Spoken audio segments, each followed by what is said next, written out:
Hello, welcome in this lecture. And today we will discuss a very interesting topic of industrial engineering that is known as depreciation.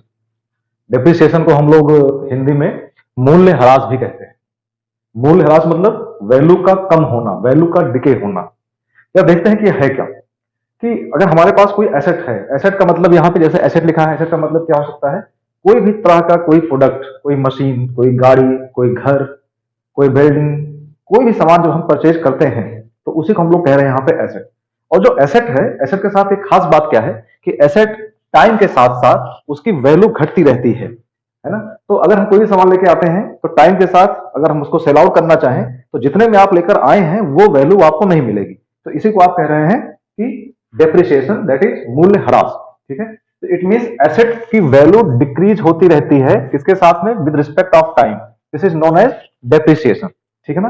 तो इसको एक example लेके समझते हैं। Suppose that कि आप लखनऊ में, हम लोग लखनऊ में हैं, तो हम लोग यहाँ पे एक वर्कशॉप स्टेब्लिश करना चाहते हैं। ठीक है, एक वर्कशॉप स्टेब्लिश करना चाह रहे हैं। वर्कशॉप स्टेब्लिश कैसे होगा? उसमें हम कुछ मशीनें परचेज करेंगे। एग्जाम्पल के तौर पे सपोज दैट हमें अपने वर्कशॉप को स्टेब्लिश करने के लिए एक सीएनसी मशीन की रिक्वायरमेंट है। हम सीएनसी मशीन चाहते हैं, तो सीएनसी मशीन को हमें परचेज करना पड़ेगा। वर्कशॉप कहाँ पे है? वर्कशॉप कहाँ पे है? लखनऊ में है। और हमने सीएनसी मशीन परचेज करने के लिए सपोज दैट हम दिल्ली गए, है ना। अगर हम लोग यहाँ दिल्ली गए, है ना, और दिल्ली से यहाँ से हमने मशीन का ऑर्डर किया। अब इस जो मशीन की हमने ऑर्डर की तो हमें मशीन की कुछ कॉस्ट मिलेगी। सपोज दैट इसकी जो कॉस्ट है वो कॉस्ट हम कुछ एज्यूम कर लेते हैं, मान लेते हैं कि सीएनसी मशीन की कॉस्ट 5 लाख है। इसकी कॉस्ट कितनी है? 5 लाख। ठीक है, हम वहां से ऑर्डर कर दिया, जाके विजिट किया और मशीन को देखा, अपनी उसकी कैपेसिटी देखी, सब अपने रिक्वायरमेंट के हिसाब से पाया और उसको वहां पे हमने ऑर्डर कर दिया। ऑर्डर होने के बाद उसको यहां से लाना भी तो पड़ेगा। तो दिल्ली से लेकर यहां तक आने के लिए सपोज दैट इस पे जो ट्रांसपोर्टेशन कॉस्ट पड़ा, जो इस पे ट्रांसपोर्टेशन कॉस्ट पड़ा, मान लेते हैं वो 20,000 है, 20K, 20,000 है। ठीक है भाई, अब वहां से ट्रांसपोर्ट होके वो सीएनसी मशीन हमारे लखनऊ में वर्कशॉप में आ गई। अब उस सीएनसी मशीन, क्योंकि बड़ी स्पेशल टाइप की मशीन है, तो उसको इंस्टॉल करने के लिए हमें एक कहते हैं सर्विस इंजीनियर उस कंपनी का आएगा जो इसको इंस्टॉल करेगा। और उस सर्विस इंजीनियर ने उसको इंस्टॉल करने के लिए सपोज दैट उसने इंस्टॉलेशन चार्ज हमसे लिया, है ना। इंस्टॉलेशन चार्ज लिया, मान लेते हैं उसने भी कहा कि हमें 20,000 चाहिए for the installation of the machine. अच्छा, अब जब वहां पर इंस्टॉल करेगा तो इंस्टॉल करने के लिए भी कुछ रिक्वायरमेंट्स होंगी। जैसे वो कहेगा कि ये मशीन नॉर्मली तो इस फ्लोर पे हम इसको इंस्टॉल नहीं कर सकते, हमें इसके लिए एक बेस चाहिए, एक फाउंडेशन चाहिए। उस फाउंडेशन की सर्टेन प्रॉपर्टी होनी चाहिए, बिकॉज मशीन में वाइब्रेशन होंगी, ऐसा होगा वैसा होगा। तो उसने कहा कि ये सब रिक्वायरमेंट चाहिए, तो आप फिर क्या करेंगे? उसके लिए फाउंडेशन तैयार करवाएंगे। लेबर, मिस्त्री और मोरन, कंक्रीट, ये सब कहते हैं स्टील की रॉड्स, ये सब आप इकट्ठा करेंगे। और मान लेते हैं जिसको इंस्टॉल करने में, उन सबको बनाने में जो एक्स्ट्रा एक्सपेंडिचर आया, जो आपका अदर मटेरियल कॉस्ट उसमें लगा, वो मान लेते हैं कि 10,000 है। नाउ इतना कहने के बाद आप कह सकते हैं कि अब हमारी मशीन रेडी टू यूज हो गई। अब रेडी टू यूज होने में अगर देखा जाए तो कितना कॉस्ट आ गई हमारे पास? Ready to use. तो यहां दिखाई पड़ रहा 5 लाख और 50,000 और हो गया। आप कह सकते हैं कि 5.5 लाख इतनी रुपीज हमें रेडी टू यूज करने में आया। तो एक आम आदमी के लिए कोई पूछे कि भाई आपकी मशीन की कॉस्ट क्या है, मशीन आपको कितने में पड़ी, तो एक आम आदमी क्या कहेगा? भाई मुझे मशीन जो है 5 लाख की पड़ी। लेकिन एक इंडस्ट्रियलिस्ट जो बिजनेस करने चल रहा है वो ये कहेगा कि हमारी मशीन 5 लाख की नहीं है, हमें मशीन 5.5 लाख की पड़ी है ना। तो इतना इन्वेस्टमेंट हमें इस वर्कशॉप को स्टार्ट करने में करना पड़ा। ये बात क्लियर हुई। अच्छा, हर प्रोडक्ट की एक सर्विस लाइफ होती है, एक लाइफ साइकिल होती है, कितने साल के लिए उसको डिजाइन किया गया है, कितने साल वो अपना जो वर्क उसको असाइन है, जिसलिए डिजाइन किया गया है, कितने साल तक अपना वर्क को प्रॉपरली कर पाएगा, ये डिसाइडेड है। तो सपोज दैट कि ये जो हमने मशीन लिया है, इस मशीन का जो लाइफ है वो लाइफ इसकी 10 ईयर है। इट मींस हम इस मशीन को अगले 10 साल इसको यूज करने वाले हैं, नेक्स्ट 10 ईयर इसको यूज करने वाले हैं। सपोज दैट ये 10 ईयर है। अभी हमने जीरो स्टार्ट किया, जीरो मतलब आपने स्टार्ट किया इसको रेडी टू यूज, आज स्टार्ट किया, फिर 1 2 3 4 5 6 7 8 9 और यहां पे आपने कहा 10। 10 ईयर्स आप मशीन को यूज करेंगे। अच्छा, जब मशीन आपने 10 ईयर यूज कर लिया तो आफ्टर डेथ क्या करेंगे? वो मशीन या तो कंडम हो चुकी होगी, अपना काम नहीं कर पा रही होगी, या कर भी रही होगी लेकिन उसकी लाइफ पूरी हो चुकी है। तो आप उसको किसी भी वजह से कि आपका जो प्रोडक्ट का रिक्वायरमेंट नहीं पूरी कर पा रही है, उसका प्रोडक्शन रेट कम है, या टेक्नोलॉजी चेंज हो गई है, बहुत सारे रीजन हो सकते हैं जिसकी वजह से आपको उस मशीन को अब रिप्लेस करना है, नई मशीन से लाना है, तो उस पुरानी मशीन की कॉस्ट क्या जीरो हो चुकी है? जीरो तो नहीं हुई है। उसको आप सेल करेंगे, सेकंड हैंड कोई ना कोई लेगा जिसकी जरूरत होगी, या अगर अपना काम नहीं भी कर रही है तो भी उस मशीन में बहुत सारे स्टील और प्लास्टिक और बहुत सारे मटेरियल्स हैं जिनको रिसाइकिल होना है, तो वो कबाड़ मार्केट वाले कबाड़ वाले ले जाएंगे और दोबारा से उस मशीन को डीअसेंबल करके उसके पार्ट्स को यूज किया जाएगा या उसको रिसाइकिल किया जाएगा। इट मीन्स किसी भी एसेट की वैल्यू यहाँ पे जीरो नहीं दिखाई पड़ रही है। यहाँ जब after the end of 10 year, जब 10 साल बीतेगा, इसको आप सेकंड हैंड सेल करेंगे, तो उस समय सपोज दैट इसकी जो कॉस्ट है उसको आप सेल कर रहे हैं, मान लेते हैं इसको 50,000 में, है ना, 50,000 में आपने सेल कर दिया, तो इस 50,000 को हम लोग क्या बोलते हैं? Scrap value. स्क्रैप वैल्यू, इसे कह रहे हैं स्क्रैप वैल्यू। तो अब आपके पास यह बात आ गई कि आपने 5.5 लाख की मशीन परचेज की, 10 ईयर यूज किया, यूज करने के बाद आफ्टर 10th ईयर आपने 50,000 में इसको सेल आउट कर दिया। अब आपके पास यहाँ दो ऑप्शन है, या तो आप अपनी वर्कशॉप को क्लोज कर दीजिए, अब आपको अपना काम नहीं करना है, फैक्ट्री बंद करनी है, या दूसरा ऑप्शन क्या है कि आपको एक नई सीएनसी फिर से खरीदनी है, फिर से एक नई सीएनसी खरीदनी है। तो यहाँ पे आपके पास जब दो ऑप्शन आते हैं, एक ऑप्शन क्या आया? Either you should close your workshop, है ना, वर्कशॉप को आपने क्लोज कर दिया, तो ठीक है 50,000 अपने पास रखिए और जो आपने 10 ईयर्स में अर्न किया है वो आपके पास है, इसका ये 50,000 आपके पास है और वर्कशॉप क्लोज हो गई, ठीक है, एक ऑप्शन ये हुआ। दूसरा क्या है कि आपको न्यू सीएनसी परचेज करनी पड़ी, न्यू सीएनसी आपको परचेज करनी है ना, इसको आपको बाई करनी है, ठीक है। अब आपको न्यू सीएनसी बाई करनी है, तो फिर एक प्रॉब्लम ये आई कि न्यू सीएनसी बाई करने के लिए जो आपको मनी चाहिए, ये जो आपको मनी चाहिए, ये मनी कहां से आएगी? ये मनी कहां से आएगी? तो क्योंकि अब तो आपके पास यहां पे 50,000 है, तो अब ये मनी कहां से आएगी? तो ये प्रॉब्लम है। तो ये जो हमने कहा कि ये कॉस्ट को डिक्रीज करते करते 50,000 हो रहा है, इस पर हम ज्यादा कुछ कंट्रोल नहीं कर सकते, कॉस्ट रिड्यूस हो रहा है, इस पर हमारा कंट्रोल नहीं है। लेकिन हमें जो न्यू मशीन परचेज करनी है, ये जो मनी है, इस मनी को हम कैसे अपने पास रखें, हमारे पास ये मनी कहां से आए, ये फंड कहां से आए, इसकी व्यवस्था कर सकते हैं। ये जो सारी की सारी स्टडी चल रही है, ये स्टडी बस इसीलिए चल रही है कि how to collect this money. तो इसके लिए क्या प्रोसेस हो सकता है, ये जरा देखना है। एक प्रोसेस ये हो सकता है कि हम यहाँ पे एक फंड बनाएं, एक फंड क्रिएट करें, इसको हम कह रहे हैं एक फंड है ये, ठीक है। इसी फंड को कह रहे हैं डेप्रिसिएशन फंड, डेप्रिसिएशन फंड, ठीक है। ये फंड बनाया, और क्योंकि हमने 10 ईयर बिजनेस किया, हर साल जो फाइनेंशियल ईयर अपना क्लोज करेंगे, जीरो पे स्टार्ट किया बिजनेस, आफ्टर 1 ईयर हम अपनी पूरा अकाउंटेंसी, पूरे लेजर को देखेंगे और देखेंगे कितना हमारा प्रॉफिट हुआ है, कितना रेवेन्यू आया है, कितना हमारा खर्चा हुआ है। After that at the end of first year हम अपना स्टेटमेंट क्लियर कर पाएंगे। तो इस जब हमने स्टेटमेंट क्लियर किया, तो आप जरा सोचिए ना कि आफ्टर 1 ईयर क्या मशीन की कॉस्ट 5.5 लाख थी? अगर एक साल के बाद भी हम मशीन को अपना बेचना चाहें तो 5.5 लाख की तो नहीं बिकेगी, उसकी कॉस्ट कम हो रही है। इट मीन्स ये जो कॉस्ट टाइम के साथ धीरे धीरे धीरे धीरे डिक्रीज करते करते 50,000 पहुंची है ना, ऐसा तो नहीं है अचानक पहुंच गई है। तो इसलिए कहते हैं हर साल हम इस फंड में after the end of first year हम इस फंड में, इस गुल्लक में एक अमाउंट डालें, after the end of second year एक अमाउंट इन करें। ऐसे ही इस फंड में हर साल के अंत में जब अपना फाइनेंशियल ईयर क्लोज करें तो एक अमाउंट यहां पे हम डालते रहें। तो होगा क्या, क्या दिख रहा है कि at the end of 10th year, जब 10वां साल बीतेगा, तो हमारे पास यहाँ पे एक फंड जनरेट रहेगा। पहले से ही हमारे पास एक गुल्लक में, कहा जाए ऐसे ही देखने के लिए, एक गुल्लक बना दिया गया, उस गुल्लक में ये अमाउंट डाल दे रहे हैं, तो इतना अमाउंट हमारे पास इकट्ठा रहेगा। अब हमारे पास देखें 10 साल बीत गए, हमारे पास क्या है इस समय, है ना, मशीन को खरीदने के लिए एक तो हमारे पास एक डिप्रिसिएशन फंड का अमाउंट है, एक अमाउंट क्या है हमारे पास, डिप्रिसिएशन फंड। अच्छा, इतना अमाउंट ये हो गया, प्लस प्लस जो हमने अपने मशीन की स्क्रैप वैल्यू है, इसको हमने सेल किया है 50,000 में, तो 50,000 में हमारे पास जो स्क्रैप वैल्यू है इसकी, ये भी है ना, स्क्रैप वैल्यू ये भी हमारे पास है। तो इस मनी को हम इस माध्यम से इकट्ठा कर पा रहे हैं।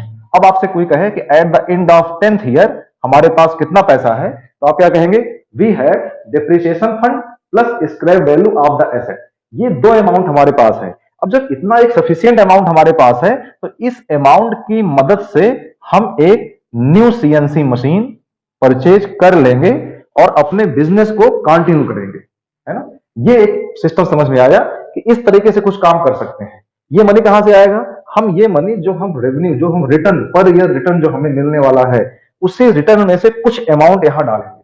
और सवाल ये पैदा होता है जो कुछ अमाउंट है वो अमाउंट कितना हो, ये अमाउंट जो यहां जा रहा है ये अमाउंट कितना हो, यही हमें इस कैलकुलेशन में देखना है कि हर साल जो अमाउंट हम फंड में इन कर रहे हैं, है ना, जो क्रेडिट कर रहे हैं वो अमाउंट कितना हो। इसी का कैलकुलेशन इस लेक्चर में होने वाला है, ठीक है ना। तो चलिए एक बात और कर लेते हैं कि what are the reasons, what are the cause of depreciation, what are the cause of depreciation. तो कई तरह के कॉज हो सकते हैं, इसको जरा वन बाय वन जल्दी जल्दी देख लेते हैं। जैसे पहला कॉज क्या हो सकता है, वियर एंड टीयर, है ना, वियर एंड टीयर। कोई भी मशीन, कोई भी कार, बाइक, कुछ ना कुछ वियर एंड टीयर पॉसिबल होगा, घिसना, है ना। वियर का मतलब घिसना, टीयर का मतलब टूट जाना, फट जाना, इस टाइप से कुछ होता रहेगा। तो वियर एंड टीयर होने से उस एसेट की वैल्यू कम होगी, एक रीजन तो ये हो गया। दूसरा रीजन क्या हो सकता है, फिजिकल डिके। फिजिकल डिके किसे कह रहे हैं हम लोग, फिजिकल डिके। फिजिकल डिके का मतलब ये है, सपोज दैट आपने कार परचेज की लेकिन आप उसको यूज नहीं कर रहे हैं, घर पे सजा के रखा हुआ है, ठीक है, उसको साल भर में कुछ भी नहीं चला रहे हैं, बस बिल्कुल नल के बराबर इसको चला रहे हैं, नील के बराबर। तो भी क्या होगा, तो भी उसमें कुछ ना कुछ फिजिकल डिके होंगे। जो उसका प्लास्टिक पार्ट्स है, तो प्लास्टिक की लाइफ है वो कहते हैं हीट से कुछ खराब होगा, कुछ मेटल के पार्ट खराब होंगे, है ना, कुछ इलेक्ट्रॉनिक्स पार्ट खराब होंगे। तो इसी को कह रहे हैं फिजिकल डिके, विदाउट यूजिंग भी वो डिके होता रहेगा।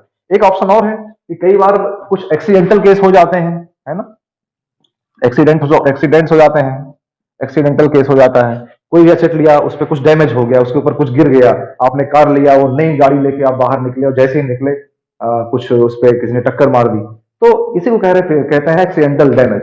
तो बिकॉज ऑफ एक्सीडेंटल डैमेज भी ये हमारा इसका फिजिकल जो वैल्यू का कम होना है ये हो सकता है। एक तीसरा केस भी क्या है कि पुअर मेंटेनेंस, है ना, पुअर मेंटेनेंस, पुअर मेंटेनेंस।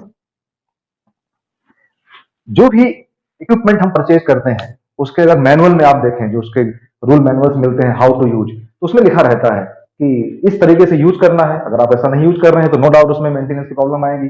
दूसरी बात क्या है, उसमें कुछ रिकमेंडेड सर्विसिंग टाइम लिखा रहता है। आपने बाइक खरीदी, कार खरीदी, उसमें एक टाइम दिया है, इस टाइम के बाद इसकी सर्विसिंग होनी है, इस टाइम के बाद इतने किलोमीटर के बाद एक पार्ट चेंज होना है, इतने किलोमीटर के बाद इंजन ऑयल चेंज होना है, इतने किलोमीटर के बाद बेल्ट चेंज होनी है, चेन चेंज होनी है, ये बुश चेंज होना है। इस टाइप से उसमें रिकमेंडेड एक गाइडलाइन लिखी रहती है। अगर आप उस गाइडलाइन को नहीं फॉलो करते हैं तो भी इसी को हम कहेंगे पुअर मेंटेनेंस में। इसकी वजह से भी आपका जो एसेट है उस एसेट की कॉस्ट धीरे धीरे धीरे धीरे धीरे धीरे डाउन होती जाएगी। एक और है ना, जिसको आप कह रहे हैं ऑब्सोलेसेंस। मतलब इसको कहने का मतलब क्या है, आउटडेटेड। ऐसा भी हो सकता है कि जो आपने एसेट परचेज किया है वो अभी ठीक ठाक कंडीशन में है, ठीक ठाक कंडीशन में है, बट वो टेक्नोलॉजी आउटडेटेड हो चुकी है। जैसे जैसे आपके पास मान लीजिए बजाज चेतक स्कूटर है ना, तो नो डाउट स्कूटर है, आप पेट्रोल डालते हैं, चलती है, अच्छी चलती है, जैसे पहले चल रही थी वैसी चलती है, लेकिन आज की तारीख में उसकी टेक्नोलॉजी आउटडेटेड हो चुकी है। तो इसलिए उसका भले ही वो वेल मेंटेन कंडीशन में है, लेकिन आपको उसकी जो वैल्यू है वो उतनी नहीं मिलेगी। सपोज दैट जो आज से 5 साल पहले मोबाइल आते थे, नोकिया के 2100, नोकिया 1100, इस टाइप के मोबाइल हमारे पास हैं, तो आज की तारीख में उनकी यूटिलिटी कम हो चुकी है। अगर आपके पास है, उसको आप सेल आउट करना चाहते हैं, तो आप सोच के देख लीजिए उसको आपको कितनी कीमत मिलने वाली है। तो these are the some reasons because of कहते हैं आपका फिजिकल, ये कहते हैं फॉर द डेप्रिसिएशन। ओके, तो अब ये सब रीजंस हो गए और हमारा नया मोबाइल खरीदना है, क्योंकि बिना मोबाइल के रहेंगे नहीं, अपने एसेट को हमें न्यू से रिप्लेस करना है। तो न्यू से रिप्लेस करने के लिए ये जो फंड जनरेट करना है, इसका ये प्रोसेस है। इसी प्रोसेस को हमें समझना है कि किस तरीके से पैसा इसमें, किस तरीके से हम फंड में अमाउंट को क्रेडिट करें, कैसे, किस रेट से, किस तरीके से अमाउंट यहाँ पे इकट्ठा हो। इसी कैलकुलेशंस को हम अब निकालने जा रहे हैं और अभी देखते हैं, एक प्रॉब्लम को सॉल्व करते हैं और देखते हैं किस तरीके से हो सकता है, ठीक है ना। तो इसमें कई सारे मेथड्स लोगों ने इजाद किए हैं कि इस फंड में इस मेथड के थ्रू जो अमाउंट आ रहा है वो इसमें डाला जाए। तो उसमें जो पहला और सबसे सिंपल मेथड है उसको हम लोग कह रहे हैं, पहला मेथड है that is known as straight line method, ठीक है।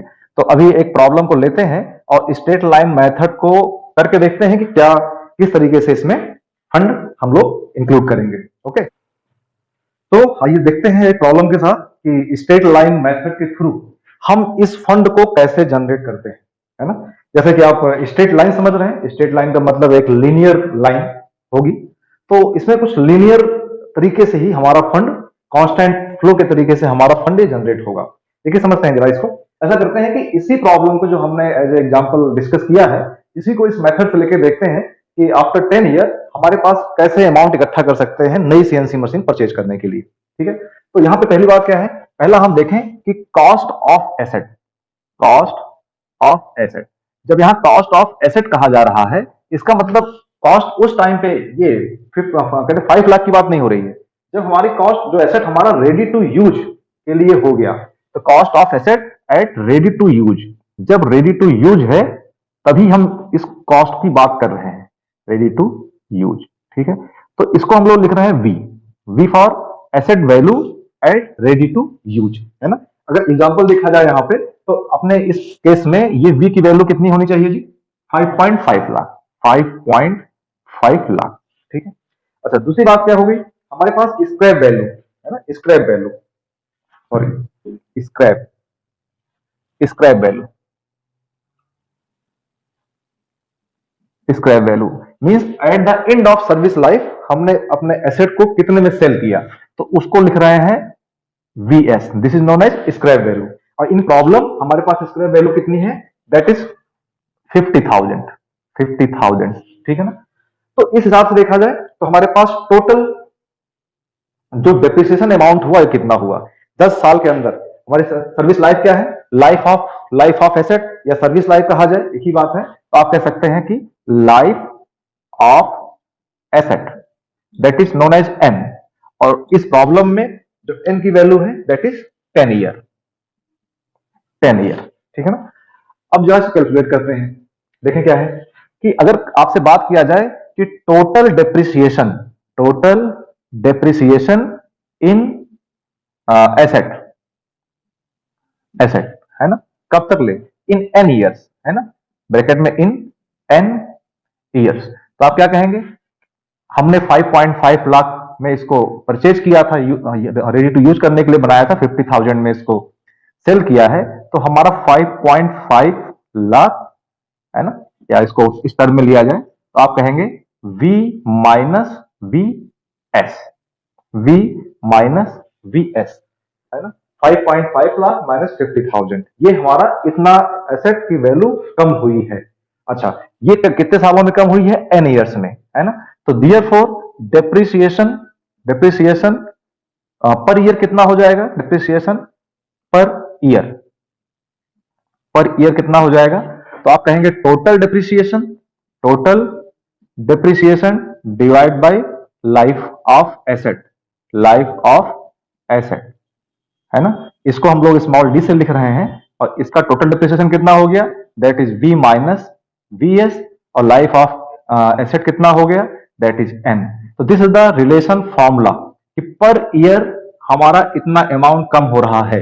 अगर इसको अपने हम प्रॉब्लम के साथ रिलेट करें तो आप क्या कहेंगे, ये हमारा कितना है 5.5 lakh value of asset minus 50,000 50K divide by 10 years, तो आपको यहां क्या मिलने वाला है, D is equal to 5 lakh divide by 10 year. It means आप कह सकते हैं कि 0.5 लाख पर ईयर, या कहें कि rupees 50,000 per year. So this is the answer. ठीक, अब ये सिंपल सा है, इसमें आप ये कहना चाह रहे हैं कि हर साल आपको इसमें इस अमाउंट में 50,000 इसमें आप डालते रहें। एक साल में जितना भी आपने टर्नओवर रेवेन्यू अर्न किया है उसमें से 50,000 इसमें हम इस फंड में डालते रहें। तो एक साल में अगर 50,000 हम इसमें डालेंगे तो 10 ईयर में हो जाएगा 5 लाख, और 5 लाख के बाद 50,000 हम इसको सेल आउट करेंगे स्क्रैप वैल्यू, तो अगेन हमारे पास after the end of 10th year 5.5 lakh ये वाला अमाउंट इकट्ठा हो चुका होगा। ठीक है ना, और उस अमाउंट से हमारे पास जो सफिशिएंट अमाउंट होगा उससे हम परचेज कर लेंगे। ठीक है ना, तो इस तरीके से इसमें देख रहे हैं। इसमें एक अच्छी सी बात यह है कि हर साल एक कांस्टेंट अमाउंट डालना चाह रहे हैं, मींस हम ये एज्यूम कर रहे हैं कि एसेट की जो वैल्यू है वो पर ईयर सेम अमाउंट से घट रही है, जो डिप्रिसिएशन अमाउंट है, रेट ऑफ डिप्रिसिएशन है, वो हर साल सेम है ना। तो इसको जरा अगर एक ग्राफ के मेथड से देखा जाए, ग्राफिकल फॉर्म में देखें इस चीज को, तो ऐसे कह सकते हैं, ऐसे कह सकते हैं कि सपोज दैट हमने एक एक्सिस लिया, ये वैल्यू ऑफ एसेट, और ये इधर लिया टाइम, ठीक है, टाइम, इस एक्सिस पे लिया हमने value of asset that is V, और इधर एक एक्सिस बनाई जिस पे हमने लिया स्क्रैप वैल्यू वी एस। जो हमने वैल्यू ऑफ एसेट लिया, तो वैल्यू ऑफ एसेट हमने यहां पे लिया था जिसको कह रहे हैं वी, है ना, इसे कह रहे हैं वी, ठीक है। और 10 ईयर्स बीते, एन ईयर्स बीते, यहाँ पे एन ईयर्स बीतने के बाद इसकी स्क्रैप वैल्यू आ गई यहाँ पे, है ना, यहाँ 5.5 लाख था, यहाँ पे 50,000 है। अब इस लाइन, इस पॉइंट से इस पॉइंट तक आने में जो इसका पाथ है, वो पाथ क्या होगा, बिकॉज यहाँ पे रेट फिक्स है, कांस्टेंट है, 50,000 पर ईयर, तो इट मींस यहां से जो ये वैल्यू डिक्रीज कर रही है एक स्ट्रेट लाइन से डिक्रीज करेगी, है ना, इसका स्लोप कांस्टेंट रहेगा, ठीक है ना, इसीलिए इसको क्या कह रहे हैं, स्ट्रेट लाइन मेथड। और इसका एक नाम और है, क्योंकि हम हर साल एक फिक्स्ड अमाउंट, हम हर साल इसमें एक फिक्स्ड अमाउंट इसमें फंड में डाल रहे हैं, तो इसी को एक नाम और जानते हैं, इसे कहते हैं fixed installation, fixed installment method, fixed installment method. इसी को ही हम फिक्स्ड इंस्टॉलमेंट मेथड के नाम से जानते हैं, क्योंकि हर साल एक सेम अमाउंट को इसमें हम लोग फंड में क्रेडिट कर रहे हैं। अच्छा, अब जरा इसको ध्यान से देखा जाए, तो क्या ये कॉन्सेप्ट, क्या ये फंडामेंटल सही है, इजी तो है, लेकिन क्या ऐसा होता है कि हर साल सेम अमाउंट से किसी भी एसेट का रेट घटता हो? जैसे एग्जांपल लें, मान लीजिए आप शोरूम से एक बाइक लेके आए, शोरूम के अंदर बाइक थी, उसकी कॉस्ट 70,000 थी, जैसे ही आप शोरूम के बाहर लेके आ गए तो तुरंत उसकी कॉस्ट 10,000 कम हो जाएगी।